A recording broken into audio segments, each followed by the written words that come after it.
پیارے بچوں، آپ کو ہماری طرف سے بہت بہت کرسمس مبارک ہو۔ اسی مناسبت سے ہم آج سٹوری لے کے آئے ہیں the birth of Jesus Christ. آج کی کہانی ہے یسوع مسیح کی پیدائش۔ یہ ہم اپنی آنکھوں کو بند کریں اور دعا کریں۔ آسمانی خدا، آپ کے کرم سے ہم جیتے ہیں، ہمیں ہر طرح سے محفوظ رکھنے کے لیے ہم آپ کا شکریہ ادا کرتے ہیں۔ ہم چاہتے ہیں کہ آپ ہمارے دلوں میں رحم اور پیار کو اور بڑھائیں تاکہ ہم ایک دوسرے سے پیار و محبت اور بھلائی سے پیش آئیں۔ ہمارے والدین اور اساتذہ کو سلامت رکھیں۔ یسوع مسیح کے نام میں ہم دعا کرتے ہیں، آمین۔ ہماری ٹیم کی جانب سے تمام بچوں، جوانوں، بزرگوں اور تمام بنینوں انسانوں کو کرسمس اور نئے سال کی خوشیاں مبارک ہوں۔ خداوند آپ کو اپنی برکتوں سے مالا مال کریں، آمین۔ آج کی کہانی یسوع کی پیدائش لوکا کی انجیل اس کے 2 باب 8 سے 16 آیات میں بیان کی گئی ہے۔ Today's story is from the Gospel of Luke, chapter 2, verses 8 from 16. ناصرت شہر میں ایک نوجوان عورت رہتی تھی جس کا نام مریم تھا۔ یوسف نامی شخص سے اس کی شادی طے کر دی گئی تھی۔ 6 مہینے میں جبرائیل فرشتہ خدا کی طرف سے گلیل کے ایک شہر میں جس کا نام ناصرت تھا ایک کنواری کے پاس بھیجا گیا۔ فرشتہ نے اس سے کہا، آئے مریم، خوف نہ کر، کیونکہ خداوند کی طرف سے تجھ پر فضل ہوا ہے، اور دیکھ تو حاملہ ہوگی اور تیرے بیٹا ہوگا، اس کا نام یسوع رکھنا۔ وہ بزرگ ہوگا اور خدا تعالیٰ کا بیٹا کہلائے گا، اور خداوند خدا اس کے باپ داؤد کا تخت اسے دے گا، اور وہ یعقوب کے گھرانے پر ابد تک بادشاہی کرے گا، اور اس کی بادشاہی کا آخر نہ ہوگا۔ مریم نے فرشتہ سے کہا، یہ کیوں کر ہوگا جبکہ میں مرد کو نہیں جانتی؟ اور فرشتہ نے جواب میں اس سے کہا کہ روح القدس تجھ پر نازل ہوگا اور خدا تعالیٰ کی قدرت تجھ پر سایہ ڈالے گی، اور اس سبب سے وہ مولود مقدس خدا کا بیٹا کہلائے گا، کیونکہ جو قول خدا کی طرف سے ہے وہ ہرگز بے تاثیر نہ ہوگا۔ مریم نے کہا، دیکھ میں خدا کی بندی ہوں، میرے لیے تیرے قول کے موافق ہو۔ تب فرشتہ اس کے پاس سے چلا گیا۔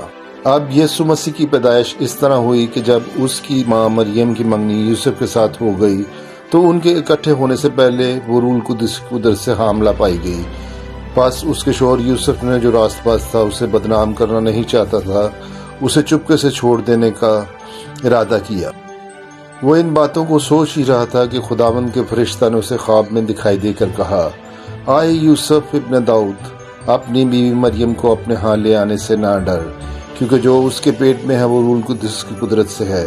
اس کے بیٹا ہوگا اور تو اس کا نام یسوع رکھنا، کیونکہ وہی اپنے لوگوں کو ان کے گناہوں سے نجات دے گا۔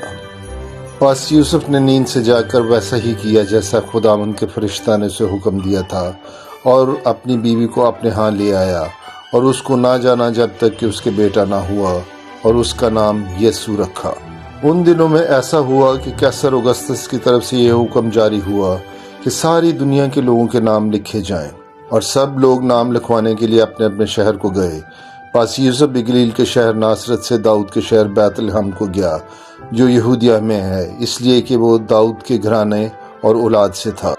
اسی علاقہ میں چرواہے تھے جو رات کو میدان میں رہ کر اپنے غلہ کی نگہبانی کر رہے تھے، اور خداوند کا فرشتہ ان کے پاس آ کھڑا ہوا، اور خداوند کا جلال ان کے چوگرد چمکا، اور وہ نہایت ڈر گئے۔ مگر فرشتہ نے ان سے کہا، ڈرو مت، کیونکہ دیکھو میں تمہیں بڑی خوشی کی بشارت دیتا ہوں جو ساری امت کے واسطے ہوگی۔ جب وہ پہنچے تو سرائے میں ان کے لیے جگہ نہیں تھی، اس لیے انہوں نے رات وہیں گزاری جہاں جانوروں نے پناہ لی تھی۔ اور اس کا پلوٹا بیٹا پیدا ہوا، اور اس نے اس کو کپڑے میں لپیٹ کر چرنی میں رکھا، کیونکہ ان کے واسطے سرائے میں جگہ نہ تھی۔ جب یسوع ہیرودیس بادشاہ کے زمانہ میں یہودیہ کے بیت لحم میں پیدا ہوا تو دیکھو کئی مجوسی پورب سے یروشلم میں یہ کہتے ہوئے آئے کہ یہودیوں کا بادشاہ جو پیدا ہوا ہے وہ کہاں ہے، کیونکہ پورب میں اس کا ستارہ دیکھ کر ہم اسے سجدہ کرنے آئے ہیں۔ یسوع دنیا کا نجات دہندہ آیا تھا، جیسا کہ خدا نے وعدہ کیا تھا۔ یسوع کو یونانی لفظ مسیح یا ایک ارامی لفظ میں مسیحا کہا جاتا ہے۔ دونوں الفاظ کا مطلب ہے مسح کیا ہوا۔ سینکڑوں سالوں سے یہودی لوگ اس مسح کیے ہوئے کی امید کر رہے تھے جس کا خدا نے وعدہ کیا تھا، اور اب وہ آ گیا تھا۔ یہ لقب نجات دہندہ مسیح کو دیا گیا تھا جس کا یسایہ نبی نے وعدہ کیا تھا۔ اس چینل کو لائک کریں اور سبسکرائب کریں تاکہ بچوں کی بہت سی سٹوریز آسان زبان میں آپ تک پہنچ پائیں اور بائبل کی بہت سی معلومات بر وقت آپ تک پہنچتی رہیں۔